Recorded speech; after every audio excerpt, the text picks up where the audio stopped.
안녕하십니까. 동의대학교 조선해양공학과 군함국입니다. 오늘의 동력학 짤강을 시작해 보도록 하겠습니다.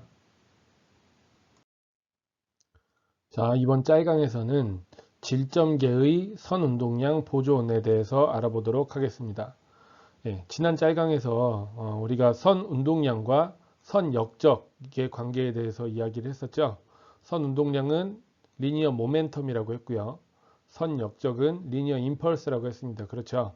그래서 운동량하고 역적 사이의 관계에 대해서 알아봤다면 이번 시간에는 그 하나의 질점이 아닌 여러 개의 질점에 그 선역적 및 선운동량 보존 법칙을 적용을 해서 질점계의 선운동량 보존이란 무엇인가에 대해서 알아보도록 하겠습니다. 자, 오늘의 강의 목표는 질점계의 선운동량 및 선역적을 적용할 수 있다. 요것과 선운동량 보존 법칙을 이해하고 적용할 수 있다. 이것입니다. 질점계라는 것은 영어로 보시면 뭐 System of Particles라고 되어 있죠. 그래서 질점이 모여 있는 것, 그걸 그냥 질점계라고 생각을 하시면 됩니다. 그래서 엄밀히 말하면 우리가 가지고 있는 모든 물체가 전부 다 질점계인데 그런 식으로 생각을 해도 되고요. 아니면은 그냥 따로따로 떨어져 있는 두 개의 물체를 하나의 질점, 각각의 질점으로 보고 그것 질점이 뭐 두 개 이상 있으니까 그것이 모여 있다. 그렇게 생각해서 그것을 질점계라고 봐도 되고요. 그래서 요 챕터에서는 지금 이 짤강에서는 두 개의 질점 혹은 두 개의 물체가 충돌하는 상황에 대해서 이야기를 할 거거든요.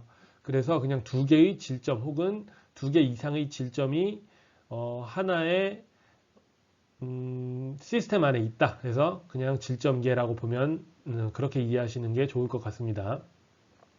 그래서 그 질점계에 조금 전에 우리가 이야기했던 운동량 및 선역적, 선운동량 및 선역적의 법칙을 적용을 해서 한번 이야기를 계속 해볼 거고요. 그 다음에 선운동량 보존 법칙을 이해를 하면 물체가 두 개가 충돌했을 때 어떻게 충돌 전과 충돌 후에 물체의 운동을 쉽게 해석할 수 있을 것인가에 대해서 이야기를 해보도록 하겠습니다. 자, 먼저 질점계의 선역적 및 선운동량에 대해서 알아보도록 하겠습니다. 우선 물체를 간단히 하기 위해서 질점계는 두 개의 질점으로 구성되어 있다고 가정을 해보도록 하죠. 여기 그림을 한번 보시죠. 여기 질점이 하나 있고요. 그쵸? 그 다음에 여기 두 번째 질점이 있습니다. 그리고 이 두 개의 질점이 뭐 연결되어 있다고 생각해도 되고 연결되어 있지 않다고 생각해도 상관없습니다. 아무튼 두 개의 질점으로 이 질점계가 구성이 되어 있다고 그렇게만 보시면 되고요. 이제 여기서 봐야 될 것이 무엇이냐면 이 질점계에 외력이 작용을 합니다. 그래서 이 질점 1번에 작용하는 외력을 라지 F1이라고 하고요. 질점 2번에 작용하는 외력을 라지 F2라고 하겠습니다. 이게 외력이죠. 외부로부터 받는 힘. 그 다음에 이제 외부로부터 힘을 받으면 이 물체가 뭐 움직이든지 어떻게 하겠죠. 이 질점들이. 그러면서 이 질점이 2번 질점으로 힘을 받을 겁니다. 그렇죠. 그래서 그 힘을 F1이라고, 스몰 F1이라고 해볼게요. 그 다음에 이 질점, 이 두 번째 질점이 첫 번째 질점으로부터 받는 힘, 그것을 F2라고 해보겠습니다.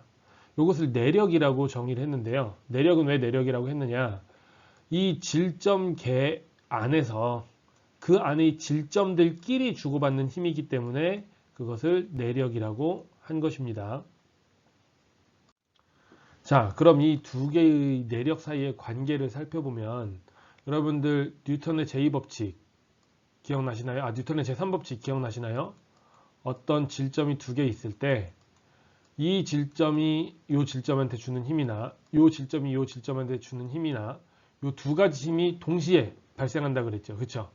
A의 질점이 B의 질점에 힘을 주면 B의 질점도 똑같이 A의 질점에 힘을 주는데 그 두 힘 사이의 관계는 크기는 같고 방향만 반대라고 했습니다. 즉 여기에 있는 F1과 F2는 서로 주고받는 힘이니까 크기는 같고 방향만 반대인 그런 힘이죠. 예, 그래서 다시 한번 정리를 해보면 이 질점계 안에는 지금 두 개의 질점만 존재한다고 가정을 했고요. 첫 번째 질점에 작용하는 외력을 라지 F1, 두 번째 질점에 작용하는 외력을 라지 F2, 그 다음에 두 질점 사이에 작용하는 내력을 스몰 F1, F2라고 했고 그 질점 사이의 관계를 보면 스몰 F1은 마이너스 스몰 F2 이렇게 정의할 수 있다. 예, 여기까지 정리를 했습니다. 자, 이제 그 다음 계속 한번 보도록 하겠습니다. 자, 이제 여기에서 우리가 알아야 될 것은 선 역적 및 선 운동량, 지난 짤강에 했던 식을 기억을 해야 됩니다. 여기에다가 지금 제가 적어 놨어요. 이게 뭐죠? 선 운동량이죠. 그쵸? 그러니까 어떤 시간에서 어떤 특정한 시간에서 선 운동량이 있고 그 다음에 그 질점에 이런 식으로 역적을 적용을 하면, 그쵸? 힘이 작용을 해서 역적이 적용이 되면, 그러면 그 이후에 물체의 운동량은 이렇게 계산할 수 있다. 요게 이제 질점계의 선 역적 및 선 운동량 법칙이었죠. 그쵸? 요것과 그 다음에 우리가 좀 전에 봤던 그러니까 이 두 질점 사이에, 같은 질점계의 두 질점 사이에 주고받는 외력 스몰 F1과 F2는 방향만 다르고 크기는 같다는 이런 관계가 있다고 했죠. 이 두 개를 적용을 해보겠습니다. 우선 질점 1의 역적 및 운동량에 대해서 이야기를 해볼게요. 자, 질점 1의 역적은 어떻게 계산할 수 있습니까? 역적이 아니고 운동량은 어떻게 계산할 수 있습니까? M1 곱하기 V1 1 이렇게 했습니다. 이게 무슨 말입니까? 자, 힘이 작용하기 전에 속도 1이고요. 요 아래 첨자는. 그 다음에 M1과 V1은 1번 질점의 질량과 속도라고 보시면 됩니다. 그 다음에 여기에 이제 역적이 작용하죠. 역적은 어떻게 계산합니까? 그 질점에 작용한 힘을 T1에서부터 T2까지 적분하면 되죠. 근데 이 1번 질점에 작용하는 힘이 뭐가 있어요? F1과 스몰 F1이 있죠. 그래서 F1, 라지 F1을 시간으로 적분을 해서 역적을 계산했고요. 그 다음 스몰 F1도 시간으로 적분을 해서 이렇게 역적을 계산을 했습니다. 그래서 특정 시간에, 그러니까 힘이 작용하기 전의 운동량에 역적을 더하면 힘이 작용한 후에 운동량이 된다. 자, 요게 바로 지금 이 선 역적 및 운동량을 질점 1에 적용한 결과입니다. 질점 2에 역적 및 운동량을 적용하면 이제 말 안 해도 아시겠죠? 반복하는 겁니다. 똑같죠? 힘이 작용하기 전의 속도가 아래 첩자 1이라고 그랬죠? 그래서 질점 2의 질량과 질점 2의 속도, 힘이 작용하기 이전에 속도를 곱해서 운동량을 계산을 했고요. 그 다음에 그 힘이 작용하기 전의 운동량에다가 질점 2에 작용한 힘 두 개 있죠? 외력 F2하고 내력 F2. 그 F2하고 스몰 F2를 시간에 대해서 적분을 해서 역적을 구해서 그것을 더하면 힘이 작용한 이후의 운동량, 그쵸? M2 곱하기 V2, 2. 그쵸? 힘이 작용한 후에 운동량이 된다. 자, 이렇게 식을 적을 수가 있었습니다.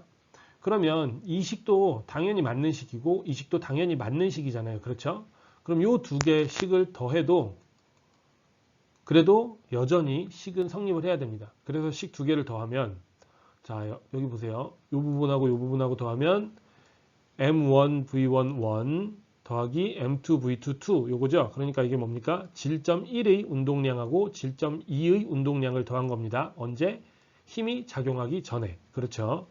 그걸 더했고요. 그 다음에 요 역적과 이 역적, 외력에 의한 역적은 그냥 이렇게 더했습니다. 맞죠? 그 다음 내력에 의한 역적을 더해 볼게요. 요거랑 요 역적을 더하면 어떻게 될까요? 자, F1 대신에 우리가 뭘 넣을 수 있다고 그랬습니까? 마이너스 F2를 넣을 수 있다고 그랬죠? 그러니까 마이너스 F2를 넣을 수 있다고 그랬죠? 그럼 어떻게 됩니까? 이거하고 요거하고 더하면 당연히 소거가 되겠죠. 그렇죠? 그러니까 내력에 의한 역적은 소거가 돼서 없어집니다. 그 다음 이제 우변을 보시면 어때요? M1 V1 2 더하기 M2 V2 2 이게 뭡니까? 운동량, 질점 1의 운동량이고 질점 2의 운동량인데 힘이 작용하고 난 뒤의 운동량이 되는 것이죠.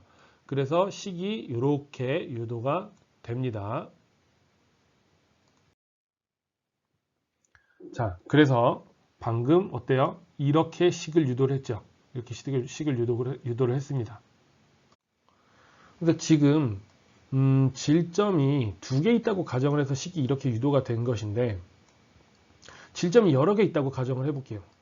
뭐 3개 있다고 가정을 해도 마찬가지고 4개 있다고 가정을 해도 마찬가지입니다. 서로 내력끼리는 전부 다 주고받는 힘이기 때문에 뉴턴의 제3법칙에 의해서 전부 다 상쇄가 되고요. 결국에는 여기 있는 이 텀들의 개수만 늘어날 뿐입니다. 그래서 질점의 개수가 아무리 많다고 해도 그것을 일반화 시켜보면 이렇게 됩니다. 질점 있죠. 질점의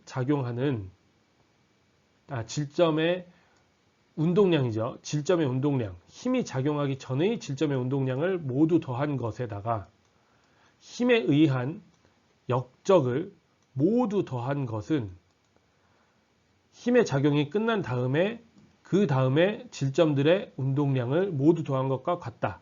이렇게 식이 일반화가 됩니다.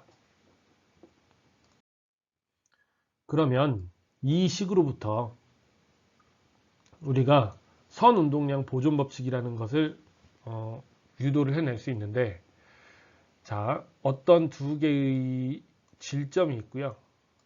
이 질점에 지금 외력이 작용한다고 했죠. 그렇죠? 외력이 작용한다고 했을 때 운동량과 역적의 법칙을 쓰면 이런 식이 유도가 된다고 했는데, 만약에 이 두 개의 질점이 운동을 하고 있지만 반대로 조금 전과의 가정과는 다르게 외력으로부터 어떤 힘도 받지 않는다. 그러니까 외부로부터 어떤 힘도 받지 않는다고 가정을 해보면 이 부분이 없어지겠죠. 그렇죠? 그러면 어떻게 식이 적용이 됩니까? 이런 식이 적용이 됩니다.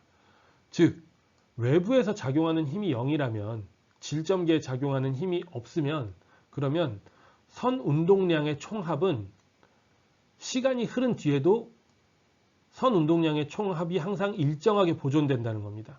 이 식을 선 운동량 보존식이라고 부릅니다. 이해되시죠? 어떤 개가 있고 그 안에서 질점 2개 혹은 질점 3개도 좋고 4개도 좋고 몇 개도 좋습니다.